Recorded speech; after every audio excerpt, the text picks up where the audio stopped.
Hey, what's up everybody, and welcome back to News Dose. And today we're going to talk about the PlayStation 5 as it's getting a pretty big update with some really cool additions.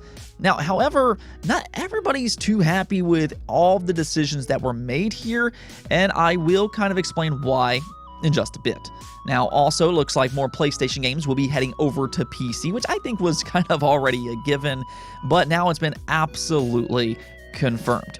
And then on the other side of things, we have Xbox, and you know what? The rise of Xbox in Japan, and yes, I said Japan, is a very, very real thing, so we will talk about that as well. With that said, though, we have a lot of news to talk about per usual, so let's just go and jump right into things. Starting off with another very unfortunate delay. Yeah, I know we've kind of talked about a lot of different delays over the last year, and it really isn't surprising by this point, but this time it is for a big PlayStation 5 console exclusive being Kena Bridge of Spirits. Now, personally, I think this game looks absolutely excellent, especially when it comes to its art style. It really has that Pixar quality to it, and even though I don't know how the gameplay is going to turn out, or the story for that matter, this game does look very intriguing. I've seen some excitement for this game, and well, I mean, when you look at it, you kind of understand why. It really does look absolutely excellent. But the Ember Lab team did post a statement saying, "We have made the difficult decision to delay the release of Kena until September 21st to polish the game across all platforms. The team has been working extremely hard, and we feel the extra time is critical to ensure the best experience possible. We know many of you are eager to play, and we appreciate your patience as the team continues to work on delivering the best version of Kena. Thank you for your amazing support." So there you have it. Kena Bridge of Spirits will no longer release this August, but instead will come out on September 21st. And really, that's not a major delay or anything like that, so I actually view this as kind of good news. A lot of times when you have these delays, it's going to be months and months out, or even possibly a year at times, as we kind of talked about with Digimon Survives yesterday. That poor game just keeps getting delayed by an entire year. But here we're only seeing a month-long delay, as they say they're just going to kind of polish the game across all platforms. And as I kind of repeat over and over, anytime we talk about delays, these delays are made for a reason. It's not like the developer wants to delay a game. They're trying to ensure you get the best possible game on day one, and I think that is a good thing. I think gamers who kind of complain about delays kind of figured out last year with Cyberpunk 2077. Yeah, sometimes a delay is absolutely needed. So I just kind of got to say to the Ember Lab team, take your time and make the best possible game you can. This game looks good, and I want it to be good day one on release. Now, we also got a nice little surprise update this morning for one of the most nostalgic Nintendo Switch titles, being new Pokemon Snap. Now, as you all probably on this channel know, I do really like Pokemon a lot, and I was super excited for new Pokemon Snap, as I was just such a huge fan of the original when I was a kid on the Nintendo 64. And honestly, new Pokemon Snap turned out to be a really, really good title. Me and my family really enjoyed it a lot when it first came out, though interestingly enough, well, it doesn't look like Bandai Namco and Nintendo are quite finished yet, because in a big surprise this morning, they announced that new content will be heading to new Pokemon Snap on August 3rd. Yeah, that's right. You're not even going to have to wait too long to play this, and it really just makes August even better than it already was. But yes, this new DLC will include 3 new areas to explore. You have 20 new Pokemon, and you're also going to be able to turn miniature, which is just going to give you a whole new perspective on the Pokemon world. There's definitely some cool possibilities with all that. But, you know, this is the really cool thing about this particular update. Well, it's actually going to be completely 100% free. Yeah, that's right. Nintendo is actually going to drop this update with all this extra content completely free on August 3rd. So if you do like new Pokemon Snap, or maybe you haven't played it yet, well, now you're going to get it with all that extra content, so definitely go check out new Pokemon Snap if you haven't. It is a really good title for the entire family to enjoy. But if you did play it before, definitely, here's a reason to return once again. Next up, let's talk about the Xbox Series over in Japan, because it is quietly on a bit of a rise over there. I think historically, we kind of look at Xbox and we don't really expect much from them over in Japan, especially with the Xbox One. The Xbox One did not exactly do well over in Japan, and I believe it actually sold about 120,000 units lifetime over in Japan. Yeah, that's not exactly too great, and it was pretty dead the closer you got to the end of the generation. But interestingly enough, the Xbox Series has been doing exceptionally well over there. So let's just go and take a look at the Famitsu charts in the week ending of July 25th. So if you look at the chart here, you see the Nintendo Switch at the top per usual with 69,738 units sold. The PlayStation 5 sits at number 2 at 18,114 units sold. But interestingly enough, you see here in third place the Xbox Series with 4,683 units sold. And while the PlayStation 5, the Nintendo Switch is outselling the Xbox Series, that's pretty much to be expected. Nintendo and PlayStation are obviously much more popular over in Japan, but the fact that the Xbox Series is performing as well as it has been over in Japan is actually very impressive. This is a big jump from the Xbox One generation, which we'll kind of get back to here in just a moment. But if you take a look at the split here, the Xbox Series X sold 2,262 units, while the Xbox Series S sold 2,422 units. And that combined, I believe, is actually the best selling week for the Xbox Series since the launch of the Xbox Series. So this is very good news here. And well, actually, if you look beyond that, interestingly enough, the way the Xbox Series is tracking, it has the opportunity to sell more than the Xbox One lifetime in a year's time. Now, I don't know if it'll quite reach that number within a year, but John Welfare over on Twitter did point out that the Xbox One hit 100,000 units sold in October of 2018, which was 50 months after launch.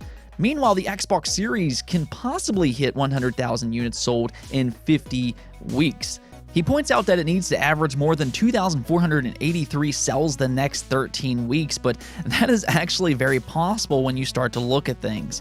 And again, there is a very real chance that the Xbox Series will outsell the Xbox One lifetime in Japan in just 1 year. Yeah, that would be very impressive, but it just kind of goes to show you just how much more excitement there is for Xbox in Japan this generation compared to last generation. This is just kind of the foundation that Xbox has put in place, and we've kind of talked about this a lot in the past, but you're really seeing this in so many different countries right now. But I think in Japan in specific, Xbox has actually put in a lot of work in that particular region, not just there, but just bringing Japanese games to Xbox in recent years. If you take a look at Xbox Game Pass, a lot of their biggest games that comes to Xbox Game Pass are actually Japanese games. Whether that be Monster Hunter World, they've brought in over Resident Evil 7, they've gotten the Yakuza franchise, Nier Automata, Kingdom Hearts, and Final Fantasy, and they somehow managed to get Dragon Quest XI, Dragon Quest Builders 2, and on top of that, Octopath Traveler. So they get a lot of these really big Japanese games over into Xbox Game Pass, and I'm sure there's probably a lot of excitement for that over in Japan. So in recent years, we have seen Xbox put a lot of effort into bringing these Japanese games over to Xbox.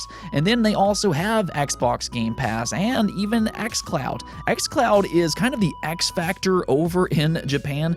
The Japanese fan base loves their mobile style games, and the fact that you can play Xbox Game Pass games on your phone could end up being a really big thing in the future.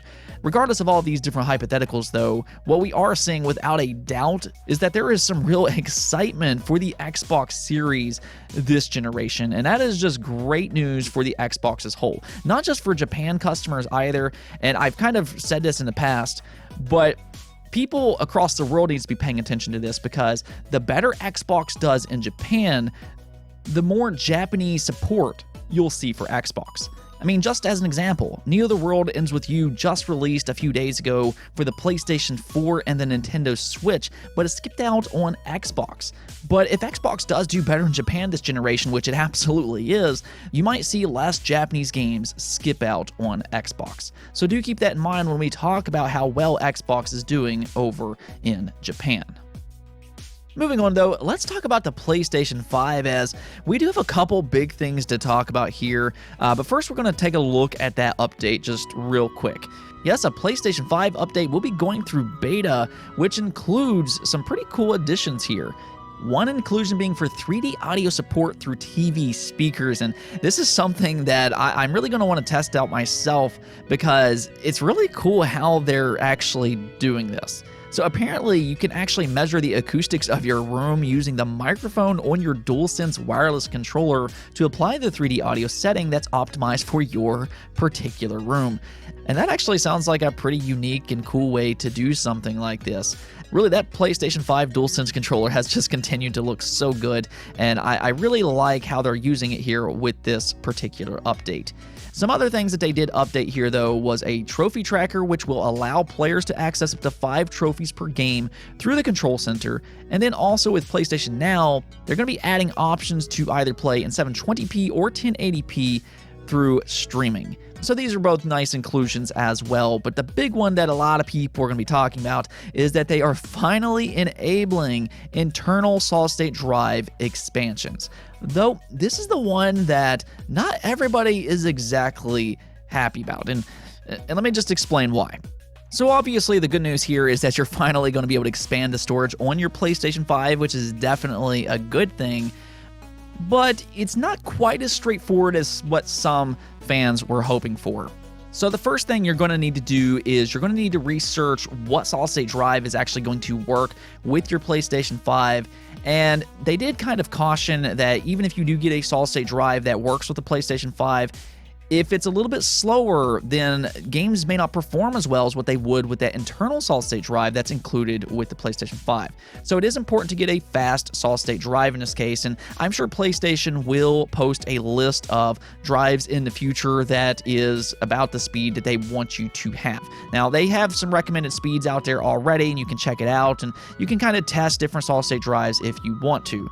Now, Seagate did announce their solid-state drive today, which is confirmed to be working with the PlayStation 5. It's very fast and all that, but it is a little bit on the pricier side of things. If you want to pick up their FireCuda, it'll be $170 for the 500GB option. The 1TB option is $275, $570 for the 2TB option, and then $1,050 for 4 terabytes.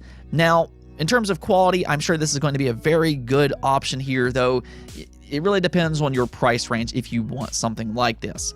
The other thing that people are kind of freaking out about, though, is that interestingly enough, the new PS5 M.2 solid-state drive expansion may actually require its own cooling solution, meaning that you will have to install a heatsink to the solid-state drive. Now, when it comes to consoles in specific, one of the big selling points is that you can just kind of take them out of the box and you plug them in and you play. You don't have to build them yourselves, so that's kind of where installing your own heatsink, which a lot of people, I'm sure, who owns consoles probably don't know how to do, it's not quite as straightforward as what some fans were hoping for.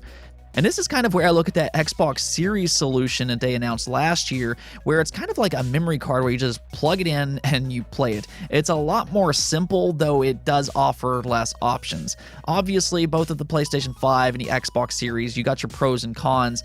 But when I see a statement like today made from PlayStation and all the confusion around this M.2 solid-state drive expansion, it starts to make me realize just how smart of a decision it was to include a simple solution like that memory card. I would kind of like to see PlayStation include an option like this in the future as well. We'll kind of see about all that, but let me know what your thoughts on their expansions with this solid-state drive in the comments below. Do you like this, or do you prefer what Xbox is doing with that memory card? Let me know in the comments below. Now, speaking of PlayStation, we need to talk about more PlayStation games heading over to PC. Now, I think this was already kind of a given, and it seems like Uncharted 4 might be the next PlayStation game to head over to PC, which is just, that's great in my opinion. I absolutely adore the Uncharted franchise, and it's actually some of my favorite games of all time. Though I kind of think that they should bring the original trilogy over to PC first. I think that would make more sense. But regardless, Uncharted on PC, yeah, I like the sound of that. Interestingly enough, though, Sony seems to be more committed than ever in bringing their PlayStation games over to PC, and that was made very clear when they acquired Nixxes. Nixxes is a studio that specializes in porting games over to PC, so right away, with a company like PlayStation acquiring them, that was a very intriguing acquisition. So then becomes the big question. What is their plans when it comes to Nixxes? From their original announcement, we kind of gathered that they're going to be some kind of support studio as well as a porting studio, but are they going to port PlayStation 4 games to PlayStation 5 or even older games up to newer hardware, or are they going to continue down that path of bringing more PlayStation games over to PC? And, well, we got a confirmation today, because PlayStation boss Jim Ryan, in an interview with Famitsu, had this to say: "Happy to be in early stages of bringing our IP to the PC and look forward to working with Nixxes to help us do that." So there it is. We now know exactly what Nixxes has been acquired for. They are going to continue to bring the PlayStation catalog over to PC. Now, I know some PlayStation fans aren't exactly going to like that their exclusives are going to be heading to PC as well, but, and I've always said this is actually a good thing. PlayStation fans love these big, expensive AAA games, and the key word here is expensive. These games are expensive to make, and PlayStation has to get the money somewhere to make more games like this. And by bringing their games over to PC, that means that they're going to get more money to put into further games like this in the future, so do keep that in mind. The more money that PlayStation makes, the more that they can put back into the PlayStation brand, whether that be with acquisitions, partnerships, new games, or whatever. With that extra money, the better they can make the PlayStation brand. Now, another thing to just kind of note here is that they did say this, but I want to emphasize that PlayStation will remain the best place to play our PlayStation Studio titles at launch, but we do value PC gamers and will continue to look at the right times to launch each game. So what that right there means is that they're probably not going to bring their PlayStation 5 games day and date over to PC. It's not the same situation as you see with Xbox, where every Xbox Studio game comes to Xbox as well as PC day one. Right here, it does sound like they're just going to bring older titles over to PC, and I imagine they're just going to continue that PlayStation 4 catalog. We've seen them bring over games like Horizon Zero Dawn, Days Gone, Death Stranding, and now it sounds like Uncharted 4 might be coming over to PC as well.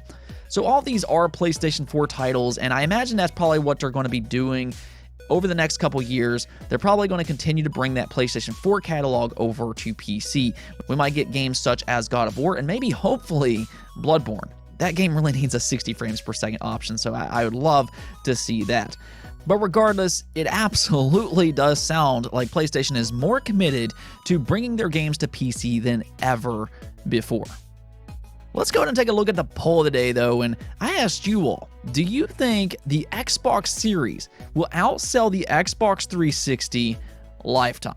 Now, the Xbox 360 right now is the most popular Xbox console of all time, selling around 84 million units lifetime. So outselling the Xbox 360 is not going to be an easy feature at all, but interestingly enough, 82% of you do believe that yes, the Xbox Series will outsell the Xbox 360 lifetime. And you know what? I think this is actually very possible. Now, at the same time, though, I do want to go ahead and point out that it does seem like some of you all are basing this off of the initial demand for the Xbox Series X and S, which is just absolutely insane by this point. Right now, the Xbox Series is the fastest selling Xbox console of all time, selling about 6.5 million units compared to the Xbox One, which sold about 5.5 million units, and the Xbox 360 5 million units in the same time frame. And that is something that I want to go ahead and point out, because you can see here that the Xbox One was actually outpacing the Xbox 360 as well, though by the end of its life, yeah, the Xbox 360 significantly outsold the Xbox One.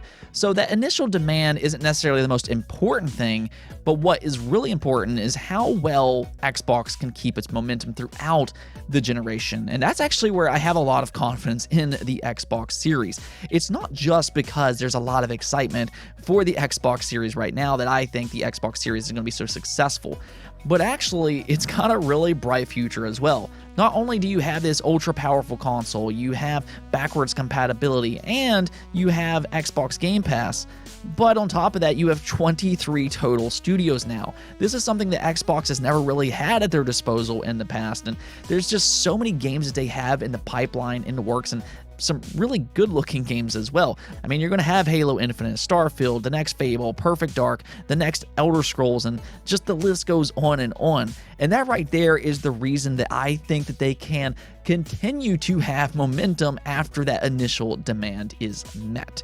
Once these big exclusive titles start to release, that's when we're going to really see a lot of excitement for Xbox just ramp up from people who don't particularly like Xbox.